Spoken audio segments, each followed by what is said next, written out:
All right, ladies and gentlemen, it is time for episode number 31 of Changemakers. We've got some great guests on this show, a very exciting way at looking at bad situations in your life, how to turn them around, and how to create real change in the world. Sometimes we've had people on this show, as you know, that have changed huge communities. We've got American Ninja Warriors. We've had people that bring people out of the KKK. We have had so many different things and different variations.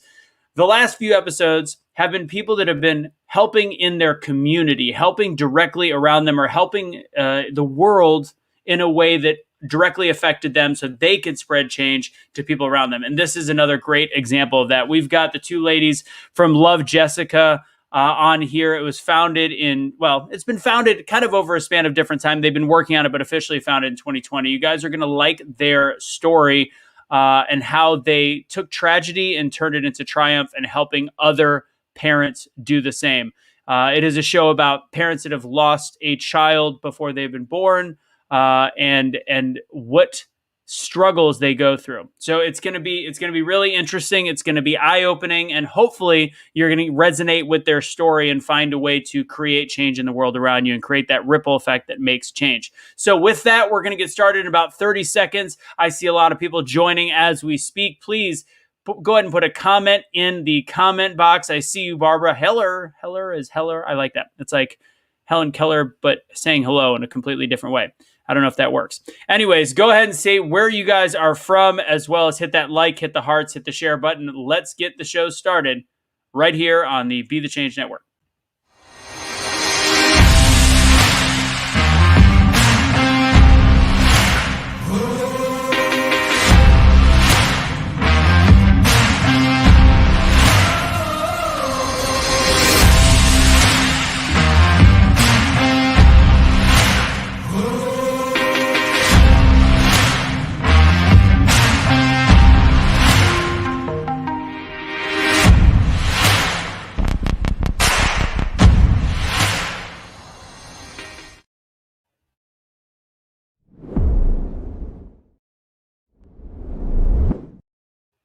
What's going on, everybody? It is Anthony Russo from #BetheChange. Thank you all for joining us. I know that I love Changemakers. This is the show that this station was all about, what this network was all about. It's the flagship show. I know a lot of you guys like the politics, but guess what? This is the show that actually shows people creating change in the world around them and hopefully inspiring you to do the exact same thing. So do us a favor. Let's get the algorithm tricked. I know you guys are probably watching on either YouTube or Facebook. We've got a decent amount, but we could use some more. So all you got to do is hit that thumbs button, hit the hearts. If you are on YouTube right now, swipe the comments over off to the side and hit the reaction button. The reaction button is how we get more people watching. It's how Facebook and YouTube know to alert people that we have gone live. If you like all of our programming on YouTube and you haven't done this yet, subscribe is only one thing. Hit the bell, and that'll allow you to know when we have gone live. So go ahead and do that for me, and let's go ahead and get this show started. Quick housekeeping. Later on tonight, we do have an episode of Conservengers. Suni will be back tonight with, of course, Casey, Eric, and Kevin. This will be a good show. Last night, we had the kids on. We had the youth on. Tonight, we're just going to have a little fun, a little safe space for those conservatives out there. So it'll be an interesting and always fun show. But this show is not about politics. So if you're afraid of sharing political stuff on your timeline, this is where you don't have to worry about it. This isn't about politics. This is about people creating real change, creating a ripple effect. There's that whole philosophy that if you dip your toe in a pool, you see the ripples that go around in the water, and that effect keeps bigger and bigger as they go. Just like a teacher doesn't just affect one student, it affects the student and all the lives that that student touches. So it's important to create change in the world around you and in the community. And this is a great story of creating change. A lot of you guys know my backstory and what I speak on, which is overcoming failure. And that was inspired from a childhood that involved a compulsive gambling father, a compulsive gambler.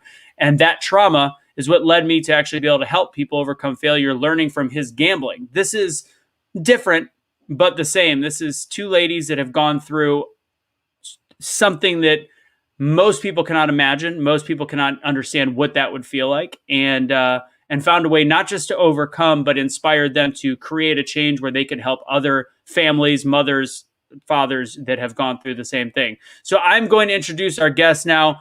Please say hello to them. Yes, Suni is fine. She'll be on the show tonight.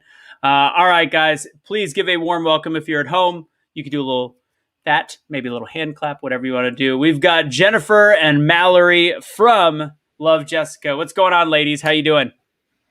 Hi. Excellent. So I want you guys to get the opportunity to introduce yourself and also introduce what Love Jessica is. And this was originally formed by Jennifer. So I'm going to start with you. I didn't give the whole full spiel. People kind of understand what it's about. But Jennifer, please explain what Love Jessica is and who you are. Yes, I'd be happy to do that. So thank you so much for having us. First of all, we're excited to share our mission and our cause. But I founded Love Jessica. We launched on July 1st of 2020, so a little over a year ago now. It's in honor of my first daughter. We named her Jessica. She was stillborn at 27 weeks gestation on July 1st, 2014. So it's been 7 years now since we lost her. And I wanted to do something to honor her. I knew I always wanted to do something. I didn't know exactly what I wanted to do. After we lost her, the medical bills started coming in several weeks later. And that was really a shock to me. I guess I should have known to expect it, but it's not something that you think of in the moment. When you're, in the hospital going through the unimaginable, you never think, well, how much is this going to cost? Or, when are the bills going to come? So I thought this is how I can help people. This is how I can honor her, is to help ease that financial burden when those bills come in, because you should never have to pay bills for a baby that you can't take home with you, is my perspective on it. So what we do is we help pay those medical bills for families that have had a miscarriage or a stillbirth. And while we're helping ease the financial burden, we're also helping give them acknowledgement and recognition of their story and their experience as well. So that's sort of what we do in a nutshell. That's fantastic. We'll obviously ask more in a second. Yeah. Mallory, go ahead and introduce yourself and how you know Jennifer. Yeah. So my name is Mallory, and ironically, Jennifer and I went to high school together in Louisville, Kentucky. So she shared her story of her loss. And after that, in 2015, I lost my firstborn son, Noah, on April 3rd. And she, excellent, reached out and, kind of helped me through the process. And, it's you never fully get over it. And it's a very difficult thing. He would be 6 years old at this point. So yeah, I was honored when she asked me to join her organization and help those, help pay the medical bills. But to me, it's even more than that. I get to interact with some of the women that have gone through it and hearing their stories and being able to bring some light and some happiness into their lives. That's kind of why what I enjoy about this, because what Jennifer said, you come home and you start getting these medical bills, and, there's all kinds of stress and anxiety that you have anyways after losing a baby, and having somebody help you from that start and kind of help you navigate and give you some other resources, it's really fantastic. And I wish I had this when I went through my loss. So I'm here to kind of help those now that are dealing with this. Yeah. And I'm assuming and like you said, it's being able to have those conversations, because I have a friend right now that's got a premature baby, very premature, and it's surviving. It's getting there, but there's also, it's not just the bills. The bills are salt on a very, very open wound. It's also having almost a camaraderie. And I know what she's going through, and I'm assuming the same thing. There's almost a stigma that, and I'm going to ask a question. It might be a little bit hard to answer. In that moment when it happens, does it almost feel like it's your fault? I think very much so. I'll let Mallory answer for herself too, but in my opinion, I felt a huge sense of guilt. What did I do wrong? There must have been something that I did to cause this. And it's hard seeing all of your friends and family, and it feels like you walk through Target or the grocery store, and everybody you see is pregnant or announcing a pregnancy or just had a baby that is healthy and alive.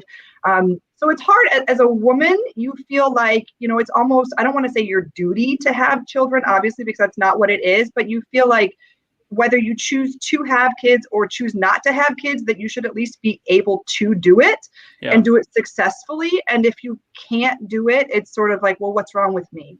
Right. So it's that guilt that you carry that honestly, I don't know that ever goes away fully. But yeah, it's definitely hard. Yeah. Well, to be clear, it's not your fault. And I hope you didn't think that's what I meant by it, but it's that ability, like Mallory said, to have somebody else to talk to that's gone through it. Cause sometimes you avoid that. It's not overly common. So we don't necessarily know somebody that's right next to us that we can have those conversations with. And just no matter how great a marriage is, it's sometimes you don't want to talk to your husband, I would assume. Mallory, same question to you. Is that camaraderie something that's important to understand? Yes. And like you said, because I didn't know anybody going through this or had, so I lost Noah at 37 weeks and I didn't know anybody that also was going through a loss. It was all of my friends around me having babies and healthy babies. So I felt very alone in that moment. And it wasn't necessarily guilt because I had a pretty healthy pregnancy. It was just what's wrong with me. Like I would go to this doctor to try and figure out, like, there has to be something wrong with me that this happened to me. But it's once you start finding people that have been in a similar experience, it's helpful. And it just makes you, feel like, okay, well, they made it, they're still surviving. I'm going to hang on to their stories and what they did to help heal themselves or, share similar experiences. Like what Jennifer said, like going to the mall and you see everybody around you either with a new baby or pregnant, like those kind of things. And then being able to talk to somebody about it that's been in a similar experience is I feel like it's really a big part of the healing process and important. And almost as important as the money, if not sometimes more. I'll ask more about your ladies' organization as we go. So I'm curious because I did see in your story that you also lost a second child, Jennifer, and that was almost as traumatic as that is. That was the fuel to get this rebuilt and moving along for real. So kind of take us through the timeline of when you got started and how we got to where we are now, the official launch in 2020. Yeah, definitely. So we lost Jessica July 1st, 2014 at 27 weeks along. Soon after that, I was pregnant again. Thankfully, we were so happy and had an early miscarriage. We were about 7 or 8 weeks along. So within a week time frame, it was, oh my gosh, we're so happy. We're pregnant again. This is great that it happened so soon right after. And then a couple days later, it was done. They called it a chemical pregnancy, which I don't really like that term, but I guess, medical wise, that's what it's called. We got pregnant again soon after. So luckily, the getting pregnant isn't the problem for us. That pregnancy was successful. My daughter, Olivia, she'll turn 6 next month. So that was a relatively healthy pregnancy, not to mention the complete anxiety, stress during every day of it, just waiting for something to go wrong. But that ended successfully. After that, we had my son. He just turned 4. So he was born on June 5th, 2017. After that, we didn't know if we wanted to have any more. So we waited a little bit. Adjusting to under 2 was a little rough. We decided we wanted to have one more. We wanted to try. We just felt like, we had enough love and resources to have one more.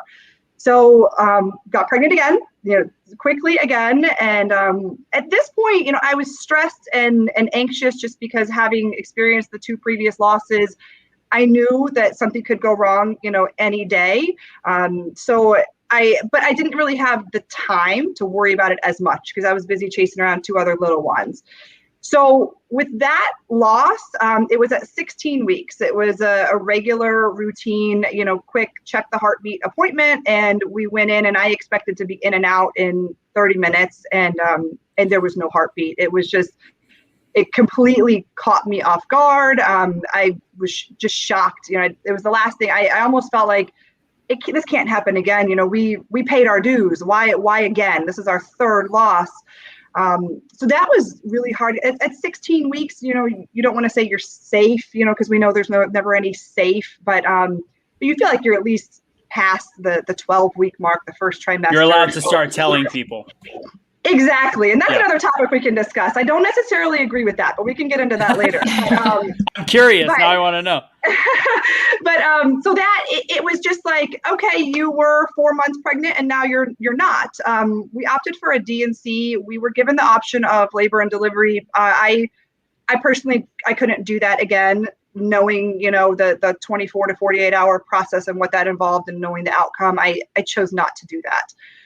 So it was 2 days later, it was done. And then it was like on with the summer. You have 2 little kids to take care of. And it was, nobody mentioned it. Nobody brought it up. It was just like it never happened, which is sad.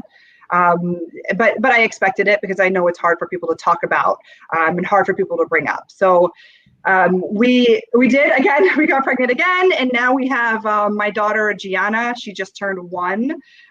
So now we have our 3 healthy babies that are here with us living, and we're as happy as can be and blessed, but it's been a long process. It's been 6 pregnancies, 3 losses, 3 living here. So it's been a long process. It was after we had the 16-week loss, when I got the second round of bills that came in, that's when I thought, okay, I've been putting this off for too long.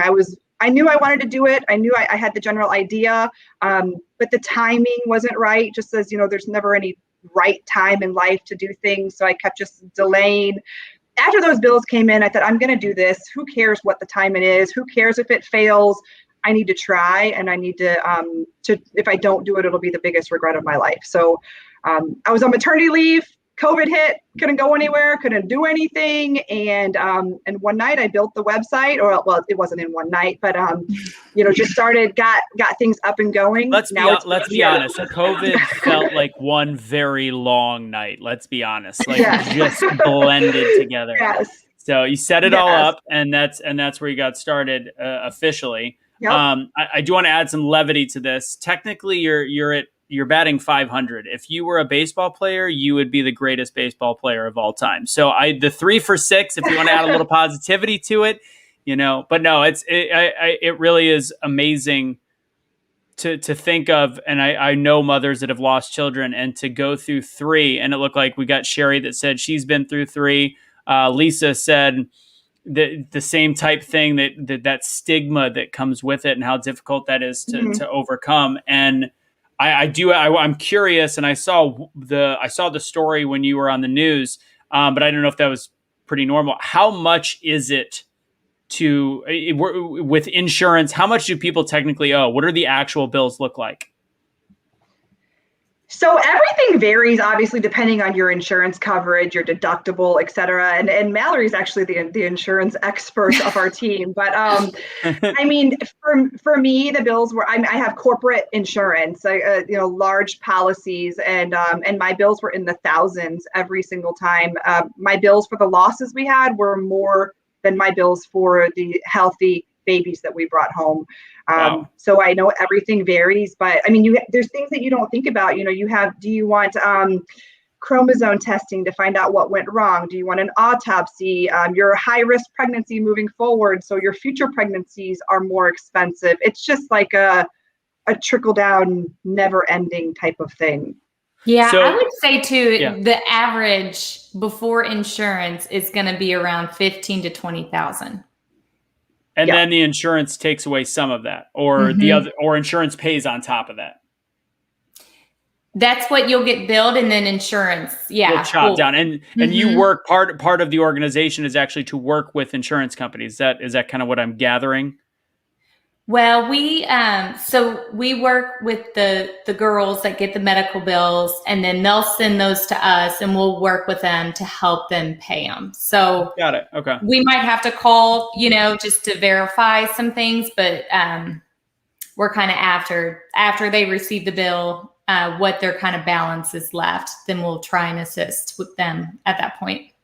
I wonder if there's any room for negotiation, because I mean, always you can negotiate with insurance companies and with hospitals. I'm wondering if there's any room to do that, and that could be, I mean, if you're getting used to it, Mal, might as well, get involved, throw your hat in the ring. It's if there's anybody that can shaving a few dollars, it's the medical insurance companies.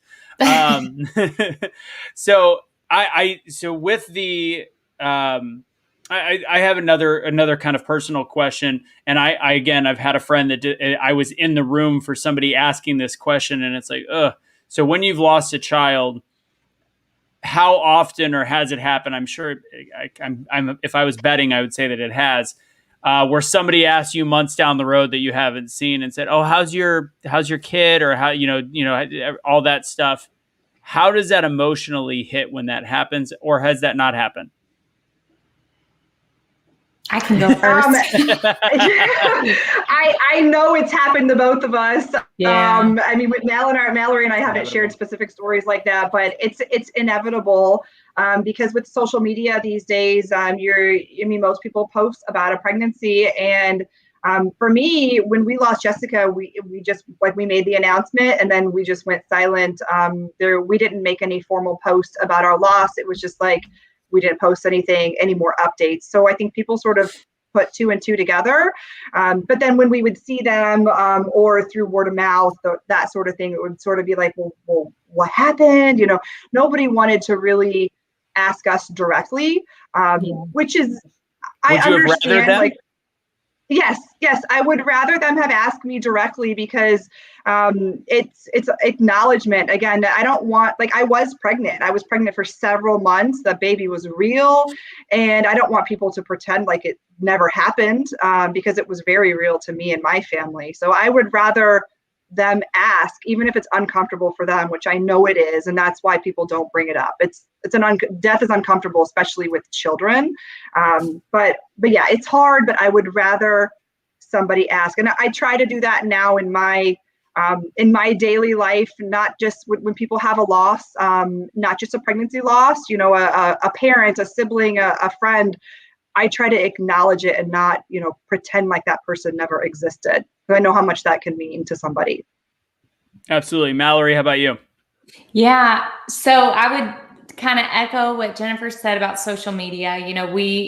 I posted pregnancy pictures, and then, after it had happened, I kind of put a feeler out there because, I didn't want to leave the house for a while, and then kind of just letting people know what happened. But I would say, close friends and family, they were all very good about helping us and being there for us, help doing remembrance services and all that, just to help. That was, refreshing. I did have a thought on that, and I'm trying to rewrap my brain around what it was. But I think too, with the loss, I don't know where I'm going with this. Let's go to the next question. If you can remember it, let me know. I'll never forget. And it's like I worked on the road with people, and I was very close with the people we work with. We were like road family, and one of the girls we worked with lost a child.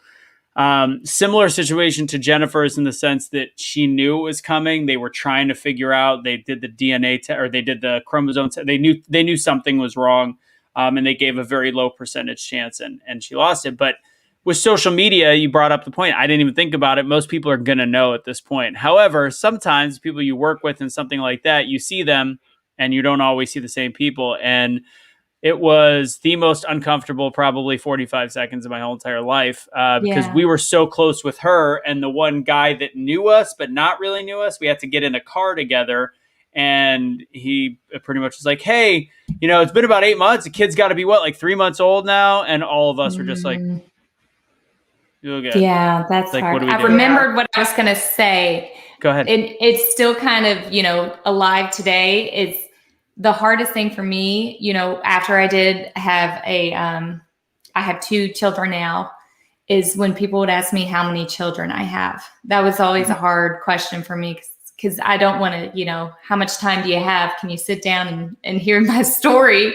But at the same time, I'm like, well, I've got this child here, but I do have another child just, not on earth here with me. So that's still like, even 6 years has passed, and that's still something every time somebody asks me how many children I have, it's, I just kind of take a deep breath before I say it, depending on who it is, if I feel comfortable or if they're just, kind of just passing through, asking me a question, I'll just, approach the situation however I feel. But that's definitely a hard question for me. Yeah, this is an interesting. I agree. Sorry. Thought process back to the insurance comment, and you brought up something being a high risk pregnancy. So again, not to get too political, but it's probably that is that considered a pre-existing condition. Then moving forward, would your insurance potentially go up in the older version of insurances in the past, pre-Obamacare? Not sure. I don't know. I don't know if it's considered a so. pre-existing condition. Okay. For me, I ended up having chronic hypertension, high blood pressure, and I just had extra scans. Whereas a normal routine pregnancy, I think, is maybe 2 to 3 ultrasounds. I don't even know for sure because I was never a normal pregnancy. So during my pregnancies, I would get full, complete 3 ultrasounds every 4 weeks, which are so expensive. So that was really where it hit us in the future pregnancies. Got it. That makes sense. Yeah, I mean, you look at it, and I mean, we've been away from pre-existing conditions for a while, so I was just wondering if that would fall into the category. Although most people know my political stances, I'm a big believer in some form of standardized healthcare that makes sure that stuff like that isn't an issue. But again, it may just be more expensive, for the scans, as you said. But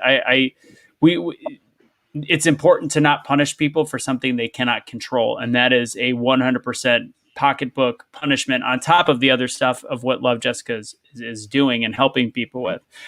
Before I forget, I got to hear your philosophy, Jennifer, on the telling people, when to tell people. Yes. So I will admit, this is something that I recently changed my view on. I saw somebody posted an article about it that said, why is there this 12-week rule? And I read it, and I was really interested in it, and I agreed with her. And I followed the 12-week rule. It's sort of standard. It's what everybody thinks you're supposed to do. I even upped it to a 20-week rule for my successful pregnancies because that's what we were told. There's 97 or some odd % chance if your 20-week scan is good. So I even said, we are not buying anything. Nobody will know, nothing. Don't even speak about it until 20 weeks.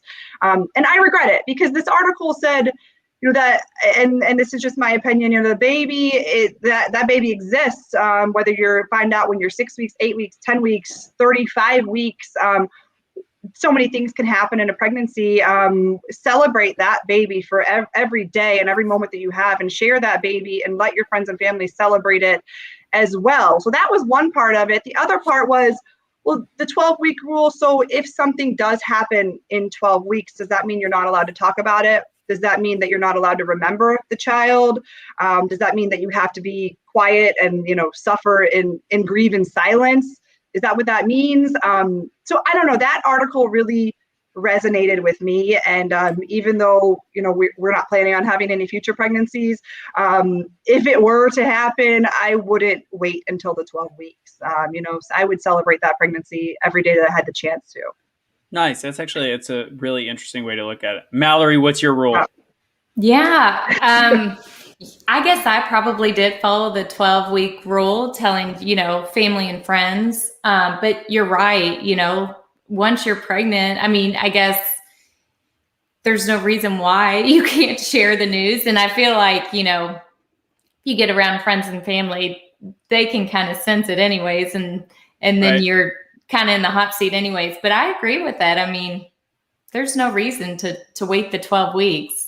Yeah. Once you're pregnant, you're pregnant. You're pregnant. Once you got those, if you're a regular drinker, like if people know that you're always got like a Truly in your hand or a glass of wine, and all of a sudden you don't, it's pretty freaking obvious at that point. Let's. I was going to go there. I didn't know if we could, but yeah, that's a dead giveaway. Gosh. Once you see somebody not drinking, you're like, well, okay. Yeah, 100%. And yes, this is, although this is our tamer show, trust me, there is nothing that you cannot say on any of our stuff. That wouldn't be fair to people. So this is, I want to use this comment as a teachable moment.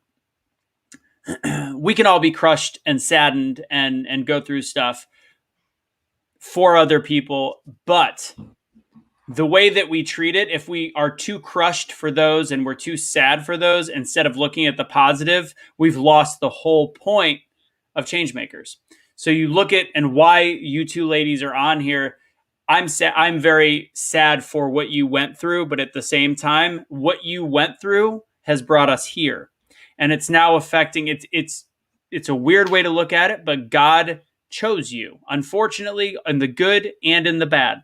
He chose both of you ladies in order to do something that is not easy, very hard to go through, so that you could change other people's lives. So when something bad happens to you in your life, no matter what it is, whether it's losing a child or something tragic, losing a loved one, a fiance, whatever it is, how you react from it is truly how it's going to define you and that tragedy. Don't let the tragedy define you. Let how you react to the tragedy define you, kind of like what these two ladies are doing to help people. So with that, Jennifer, tell us more about what the charity is up to, what Love Jessica is up to, and how many lives you're touching at this moment.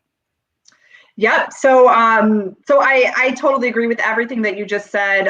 One piece to add on that is that it's not an overnight process. This being able to talk about my losses and get to where I am today has taken several years, and it still is tough at times, just like Mallory said, with when you get those certain questions, those triggers, etc. So I just want anybody that's listening to know, it's not, you don't have to be as vocal about it as I am right away. And you don't have to ever be. This is what works for me. It's helping me. It's helping Mallory too, our board members. So definitely not an overnight process to get to where we are. But so far, and I personally, I didn't realize how much I needed it. I thought I was in a good place. But this past year has helped my grieving process more than I even thought I needed. So in the past year, we have helped 73 families in 28 different states for a little over $24,000 in medical bills paid. We started at $250 per qualifying family, and now we're up to $500 per qualifying family. So it's never enough to cover the entire bill, just because, as we already talked about, bills are expensive. But it's the little bit that does help, and it's the acknowledgement and them knowing that they're not alone, and we connect them with a couple other resources to help them, and then they're sort of in our family. We reach out to them monthly. We just started initiating little remembrance cards that we're going to send out to every family we fund on the month of the anniversary of their loss. So just little things like that.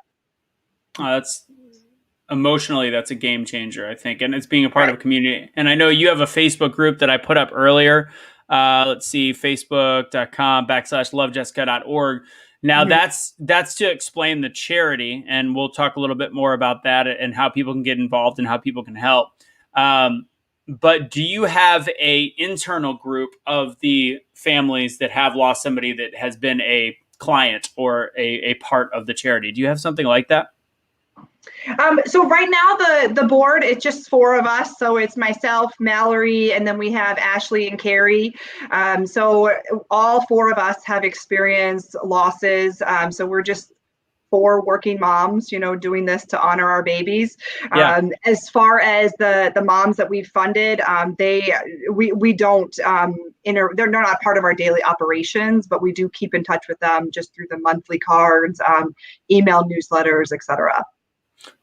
Do you think, I like to just spitball ideas middle of a show, to have just essentially a Facebook group of just people you've worked with, essentially, where it's a community, or is it something that almost like HIPAA. They don't, I guess they always can have an option, just something that is a private group that they can be with each other for. What's your thoughts?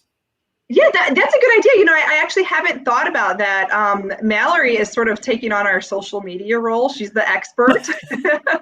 But yeah, that hasn't crossed my mind, but that's a good idea. That's something that we maybe should talk about, just linking, I know there's Facebook groups for moms that have experienced a loss. There's several of those, but creating one just for the Love Jessica families we've helped, that might be something to consider. Yeah. And the cool thing about the girls and the families that we fund is, we get referrals from that, and we get, they know somebody that's experienced this loss, and so they send them over to us, or, their company donates some money to us or something to our organization. So I guess that's kind of where, where they can help the Love Jessica organization, and they, a way to give thanks, I guess. Oh, that's sweet. Nikki loves the guests that she brings on there. It's like each one she falls, like, I have to tell you, when she met you ladies, you guys have been talking for a while, I believe. She's like, Anthony, they have to get on. They are these two ladies, I swear to God. Like, she always starts, my girlfriend loves this too. Whenever she either text messages or calls, it always starts with, and she may have done it to you ladies too, Anthony. And then you feel like something major is going to be coming. And sometimes it is. And sometimes, like, Anthony, that picture of your dog was so cute. You never know where it's going to go. So yeah, just to go back on that whole Facebook thing, is my thought process, just like you said, you get kind of referrals and you don't know, like, it's that whole philosophy of when somebody is down and in a bad place, where they are a year from now could be a very different place, and they might be the one to introduce you to funding and more. And again, it could be more families or more funding, either way. So I think that would, hey, just throwing out board ideas out here, I think that's a great idea. That's definitely something we should talk about and consider. Yeah. So you've helped, you said 73 families at this point. Yes. Obviously, without disclosing too much, I would love to know if there's any specific stories that stand out, stories that impacted you. I'm sure what you do, although fulfilling, probably causes lots of tears and struggle. But is there any specific story that you can think of that really resonated with you, and it's something that you carry with you every day? Yeah, there's I know I have one. I don't know if Mallory has one, because she reads a majority of the stories as well. But one that stuck out to me, and when the girls, when they apply, they get to write, your story, and some of them are really long and some of them are really short. I think it's part of it is an outlet for them to get to talk about their baby and their experience. Some of them have said, this is the first time that I've talked about it, or that I've typed it out or written it out, and this is healing just to sort of go back through it all in my mind. But one of them is just more heartbreaking than the next. There was one, it was a grandma that applied for her daughter, and they, because we were able to pay the medical bill, they were able to afford a headstone. So that one really stuck out to me, just because she was so grateful. Otherwise, they would have had to save up for a headstone for, several months or years. But that one really stuck out to me. But they all stick out. They're all devastating stories. Yeah. I'm assuming just because of what you've been through, it's got to be a pretty cathartic experience every time you go through it and pick them. Mallory, How about you? Anybody that stands out?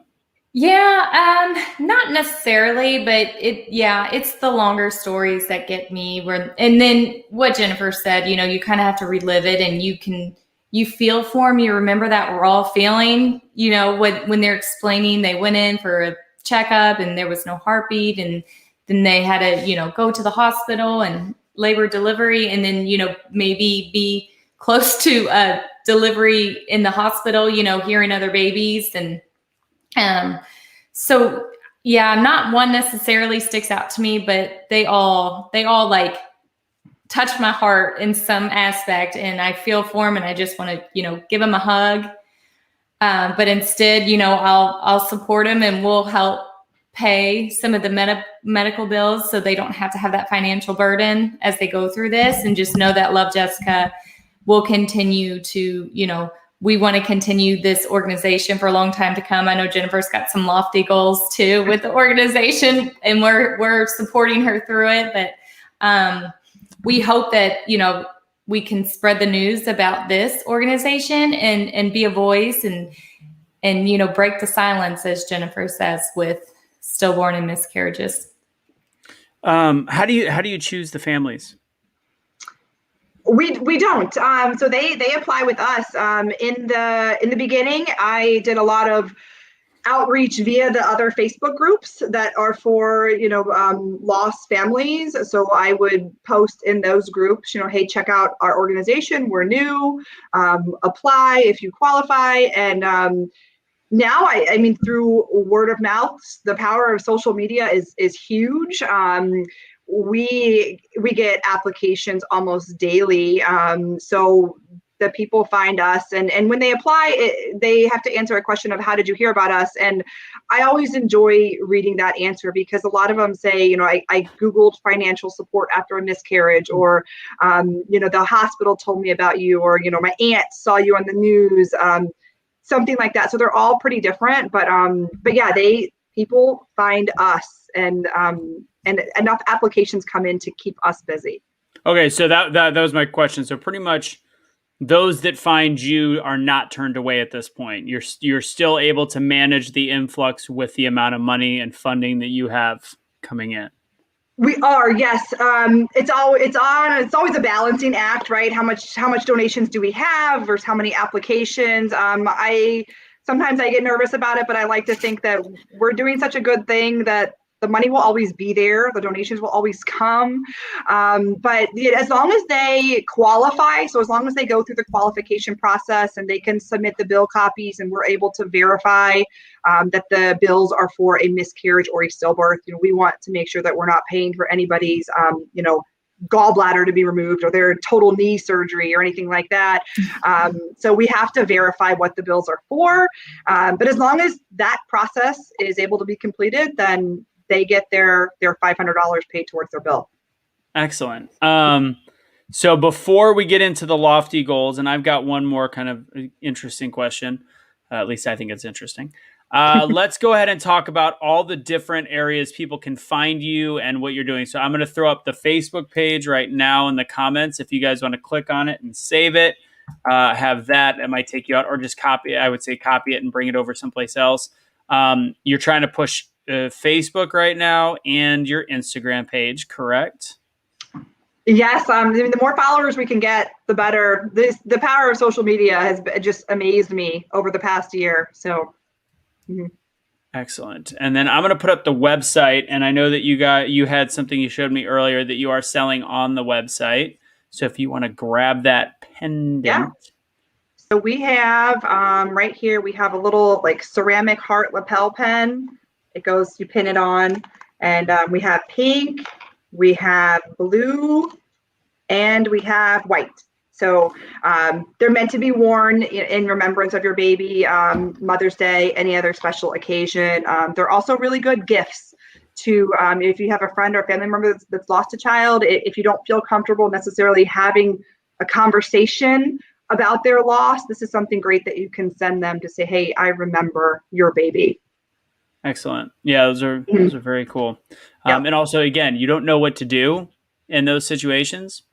Mm-hmm. That's a nice alternative. And obviously, it's helping people all at the same time. So very cool. So go to love-jessica.org for that.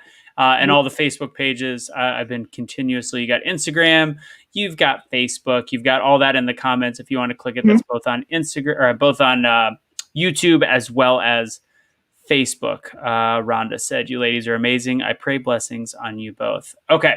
So now I have a question in terms of, obviously, it's not just the moms. It's a family issue. Fathers obviously handle things differently. And I'm sure Mallory, your husband, and Jennifer, your husband, probably had two very different ways to handle it.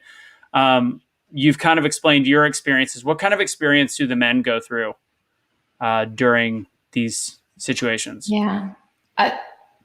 I can speak for my husband. He was, I mean, of course, just anything and everything to help me, to make me feel comfortable, he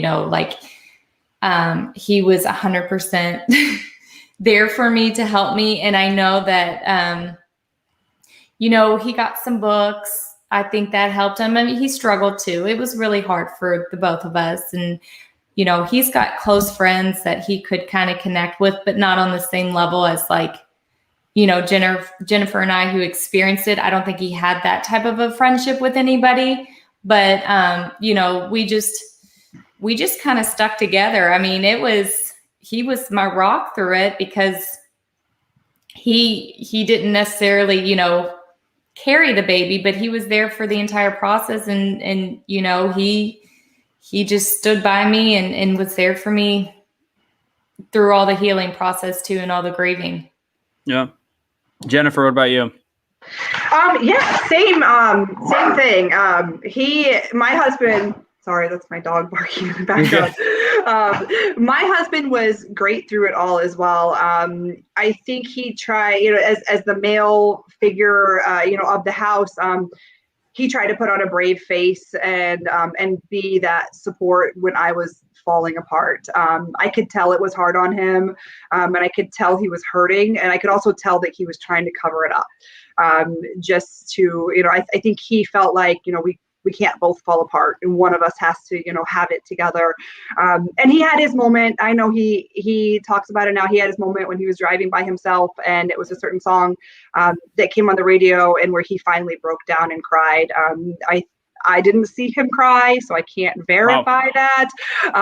But yeah, he had his moment alone, and I feel for some of the moms and the women that don't have such a strong significant other to support them through it. I can't imagine how hard that would be. But yeah, thankfully he was good. And men and women just grieve differently. It's totally different.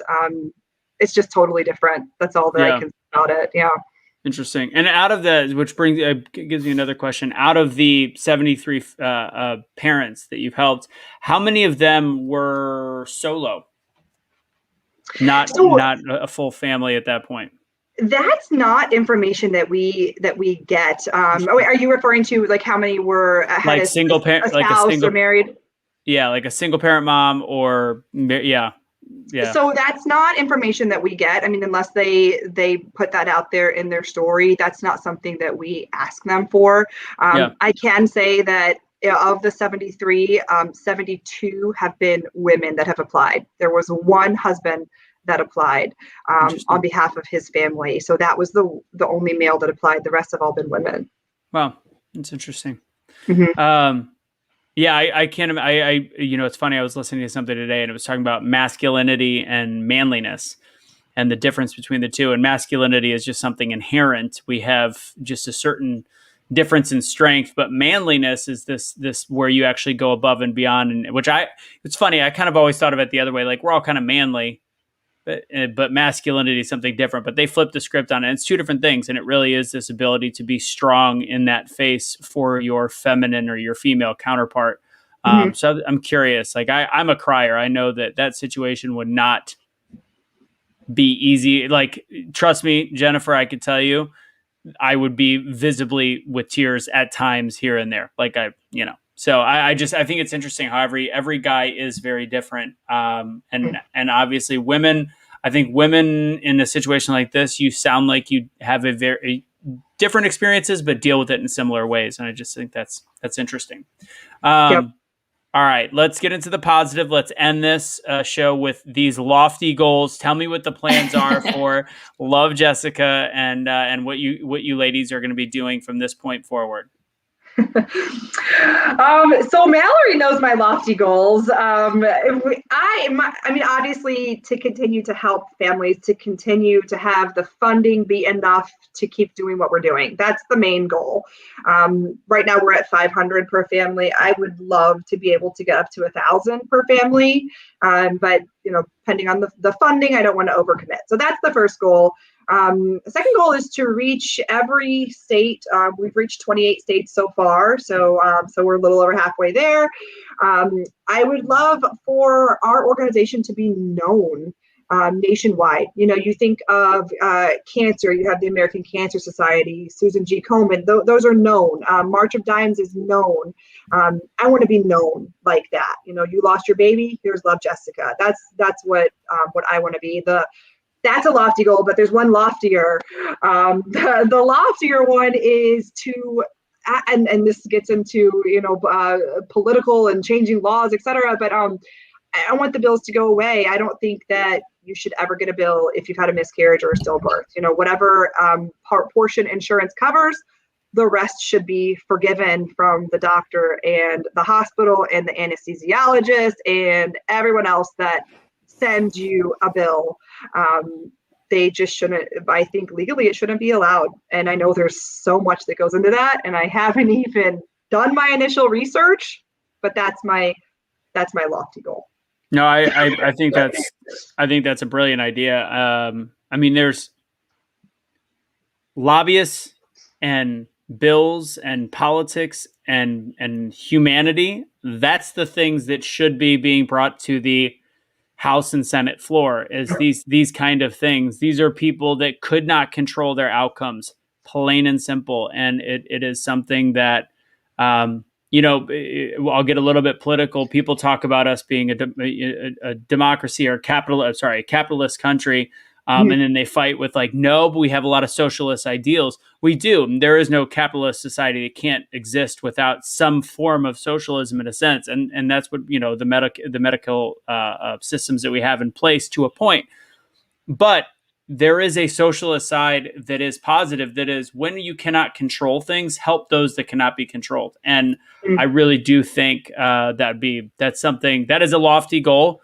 It also, by the way, would end your organization. But that would be a good but then thing. my goal would be accomplished. There would be nobody else to help, right? I'm kidding. No, job is done. no, it's not over with at that point, because paperwork is a B word. You know that. So then your job would be to help people fill out the proper paperwork. So your duty at that point would never be complete. It's never over, right? It's never over. You made me think of, is there any other organizations? Because I've never heard of anything for something like this. Is there any other organizations that do what you do? There are some others, and I've talked to the founders of some other organizations like this. Not one that is exactly like us. I feel like every organization that I found is similar. They help families that have experienced what happened to them. There's a couple that help families only with a loss that was 20 weeks or beyond. There's some organizations that help families only in their little 3 counties that they live in. So as far as one that helps, I mean, we help miscarriage or stillbirth because I experienced both. And we're nationwide, so we're not just Indiana or Kentucky or Chicago. As far as being full spectrum pregnancy and nationwide, I do not know of one exactly like that, but there are similar. They're just very specific as to who qualifies for their funding. So just out of curiosity, is there a statistic that you have, and I'm sure you do actually, that was a dumb question on my part. How many miscarriages or stillbirths are there in the United States per year based on whatever statistics are reported? Yep. So there's lots of different, stats that come out like that. The most accurate one is 1 in every 160 births is stillborn. Jesus. Over 24,000 a year is the stat. So, and then miscarriages, it's every 10 to 20% of known pregnancies are miscarriages. And that's known pregnancies, where granted, a lot of women don't even know they're pregnant.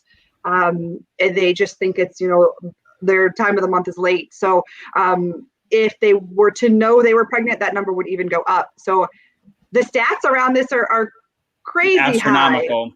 And nobody talks about it. I mean, during the pregnancies, you get told of all these other things, don't eat deli meat, don't drink beer, don't drink, one little 8-ounce glass of coffee, like all these little things you get, but you never get told, oh, there's a 1 in 160 chance that your baby could be stillborn. I never heard that. And miscarriage is sort of everyone sort of thinks, okay, miscarriage is common, but who cares? It's just because it's common, does that mean we can't talk about it?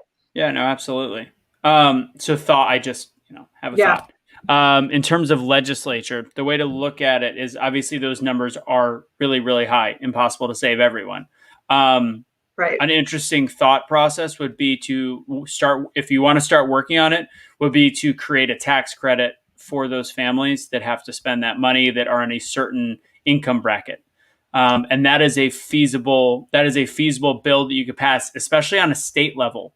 So that would be my initial suggestion. And if it's presented on the state, then you could take it more of a national level as well. But if it's presented on the state, families that make under $100,000, whatever, those would be the ones that those bills would either be forgiven via tax credit. And then that's just, it would take a while, obviously, but I think full forgiveness is probably, I don't like to say things are impossible, but I think they'd be impossible. But a very feasible sense would be to make it just something based on income base. So that's a great idea as well. That's a great idea. Write that down. Yeah. Yes. I'm an honorary board member. Just kidding. Perfect. Well, excellent. Ladies, I just want to thank you both for what you're doing. I love this show because in the world we live in, there's a lot of crap. And to see people that have taken their own crap, their stuff that's uncontrollable, and turned it into stuff that can actually create change in the world. And the fact that you've touched 73 families already, and with the goal of touching so many more, is amazing. So thank you for what you do. And thank you for, obviously, I know you've affected some of the people in the comments as well. I'd love to get some final words from you, if possible. Mallory, I'll go ahead and start with you and then end it with Jennifer. Sure. So thank you for having us on here today. This is great. And thank you all the listeners. And we hope that we were able to shed some light for you and help you if you're ever in this situation on how to talk to women and mothers, or how you can help, fund those that need it, or, donate to the organization. So thank you so much, Anthony, for having us on here, and thanks for all the listeners. No problem. All right, Jennifer, go ahead. So just like what Mal said, I mean, thanks for having us, Anthony. I appreciate it. You and Nikki have been great. Thanks to everybody for listening, for hearing our stories.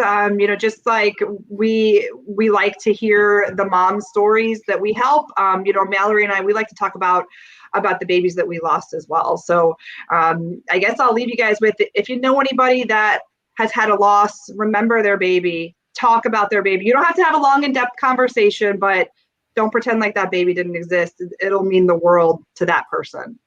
Yeah, it's a whole different way of looking at it, and a different way of having and bridging that conversation.